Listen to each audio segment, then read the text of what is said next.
ഈശോ മിശിഹായ്ക്ക് സ്തുതിയായിരിക്കട്ടെ. ഹല്ലേലൂയ. എൻ്റെ പ്രിയപ്പെട്ട സഹോദരങ്ങളെ, ഈ ദിവസങ്ങളിൽ നമ്മളൊരു പ്രത്യേക കാര്യത്തിന് വേണ്ടിയാണ് നമ്മൾ പ്രത്യേകത്തിൽ പ്രാർത്ഥിക്കുന്നത്. പ്രത്യേകിച്ച് ജീവിതത്തിൽ ഒരുപാട് പ്രതികൂലമായ സാഹചര്യത്തിലൂടെ കടന്നു പോകുന്നുണ്ട്. പ്രത്യേകിച്ച് ഒരു നേരത്തെ ആഹാരത്തിന് പോലും മാർഗമില്ലാതെ പട്ടിണിയിലും വലിയ ബുദ്ധിമുട്ടിലും കഴിയുന്ന ഒരുപാട് മക്കൾ നമ്മുടെ സമീപത്തുണ്ട് അല്ലേ. അപ്പോൾ അവർക്ക് വേണ്ടിയിട്ട് നമുക്കൊന്ന് പ്രാർത്ഥിക്കാം. നമുക്കൊന്നും കൊടുക്കാൻ പറ്റുന്നില്ലെങ്കിൽ പോലും പ്രാർത്ഥന കൊണ്ട് ആ മക്കളെയൊക്കെ നമുക്കൊന്ന് സഹായിച്ച് അവരുടെ ദൈവം ഒരു വഴി തുറന്നു കൊടുക്കാനായിട്ട് നമുക്കൊന്ന് പ്രാർത്ഥിക്കാം. സ്വർഗസ്നായ ഞങ്ങളുടെ പിതാവേ, അങ്ങയുടെ നാമം പൂജിതമാകണമേ, അങ്ങേ രാജ്യം വരണമേ, അങ്ങയുടെ തിരുമനസ്സ് സ്വർഗത്തിലെ പോലെ ഭൂമിയിലുമാകണമേ. അന്നു വേണ്ടുന്ന ആഹാരം ഇന്ന് ഞങ്ങൾക്ക് തരണമേ. ഞങ്ങളോട് തെറ്റ് ചെയ്യുന്നവരോട് ഞങ്ങൾ ക്ഷമിക്കുന്ന പോലെ ഞങ്ങളുടെ തെറ്റുകൾ ഞങ്ങളോട് ക്ഷമിക്കണമേ. ഞങ്ങളെ പ്രലോഭനങ്ങൾ ഉൾപ്പെടുത്തരുതേ, തിന്മയെന്ന് ഞങ്ങളെ രക്ഷിച്ചോളമേ. ഹല്ലേലൂയ. യേശുവേ നന്ദി, യേശുവേ ആരാധന.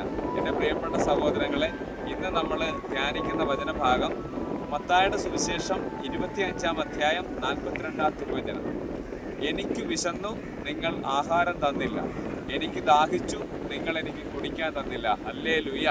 ഇത് ഈശോ പറയുന്നതാണല്ലേ.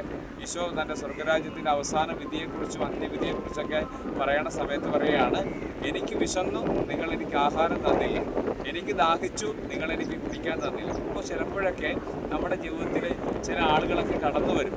എല്ലാവരെയും നമുക്ക് സഹായിക്കാൻ പറ്റുന്നില്ലെങ്കിലും ചിലരെയൊക്കെ നമ്മൾ സഹായിക്കാൻ അവസരം കിട്ടിയിട്ട് നമ്മളത് വിനിയോഗിക്കാതെ വരുമ്പോൾ ഈശോ പറയണത്, ഈ ചെറിയവൻ ഒരുവന് നിങ്ങളിത് ചെയ്യാതിരുന്നപ്പോൾ എനിക്ക് തന്നെയാണ് ചെയ്തത്. പ്രത്യേകിച്ച് ഈ നോൻപ് കാലത്ത് ചെയ്യാൻ പറ്റുന്ന നന്മകൾ അത് അർഹിക്കുന്നവർക്ക് ചെയ്യാനുള്ളൊരു കൃപ എല്ലാവർക്കും ഉണ്ടാകട്ടെ എന്ന് പ്രാർത്ഥിക്കുന്നു. പ്രത്യേകിച്ച് പ്രതികൂല സാഹചര്യങ്ങളിൽ ജീവിക്കുന്നവർക്ക് ദൈവമേ സമാധാനവും സന്തോഷവും കൊടുത്ത് അവരുടെ ജീവിതത്തിൽ ധന്യമാക്കണമേ എന്ന് പ്രാർത്ഥിക്കുന്നു. പ്രതിബന്ധങ്ങളെല്ലാം മാറിപ്പോട്ടെ, ഞെരുക്കങ്ങളെല്ലാം മാറിപ്പോട്ടെ. യേശുവിൻ്റെ തിരുരക്തം കൊണ്ട് അവരെല്ലാവരെയും കഴുകി ശുദ്ധീകരിച്ച് കർത്താവായ യേശുവിൻ്റെ നാമത്തിൽ അവരെ അനുഗ്രഹിക്കണമേ എന്ന് പ്രാർത്ഥിക്കുന്നു.